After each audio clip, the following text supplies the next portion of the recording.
आखिर कितनी सेफ है स्पाइन एंडोस्कोपी?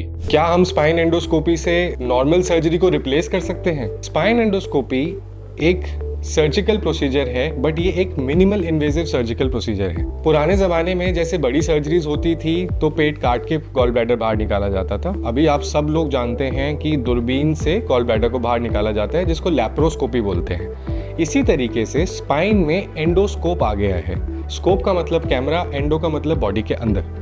तो हम एक छोटे चीरे की मदद से अगर हम स्पाइन तक पहुंच सकते हैं तो हम स्पाइन में प्रॉब्लम्स जैसे कि डिस्क का खिसकना, डिस्क के खिसकने की वजह से नस का दबना, ये सारी प्रॉब्लम्स को ठीक कर सकते हैं। कॉम्प्लिकेशन, मुझसे बहुत लोग पूछते हैं सर है तो ये सर्जरी ही, तो इससे फिर प्रॉब्लम्स भी तो होंगी जो नॉर्मल सर्जरी से होती हैं। क्या हम पैरालाइज्ड हो गए तो, हम उठ नहीं पाए तो, कभी भी हमारा दर्द बढ़ गया तो, हम इतने महीनों तक बिस्तर पे आराम करेंगे तो हमारा डेली काम कैसे चलेगा? हर प्रोसीजर का कोई ना कोई कॉम्प्लिकेशन एंड रिस्क इन्वॉल्व होता है। बट क्योंकि ये एक एंडोस्कोपिक प्रोसीजर है और इसमें मिनिमल इन्वेजन मतलब सिर्फ 1 सेंटीमीटर से भी छोटा चीरा यूज़ किया जा रहा है, तो अपने आप इसकी कॉम्प्लिकेशंस कम हो जाती हैं compare to open surgery. But इसका ये मतलब नहीं है कि ओपन सर्जरी इससे रिप्लेस हो सकती है। ये अपनी अलग इंडिकेशंस पे है और ओपन सर्जरी की अपनी अलग ज़रूरतें हैं।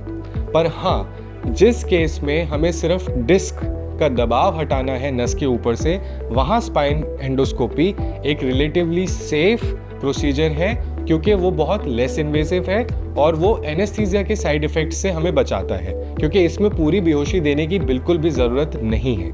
हाँ, इसके बाद भी आपको रेस्ट करने की ज़रूरत पड़ेगी, लेकिन वो एक ओपन सर्जरी से कंपैरेटिवली काफ़ी कम होगी। तो स्पाइन एंडोस्कोपी आप करा सकते हैं कम रिस्क और कम कॉम्प्लिकेशन रेट्स के साथ, लेकिन हाँ, स्पाइन एंडोस्कोपी ओपन सर्जरी को रिप्लेस नहीं करता है। उन दोनों की अपनी अलग अलग इंडिकेशंस हैं, अलग अलग बीमारियों में दोनों को यूज़ किया जाता है। Thank you.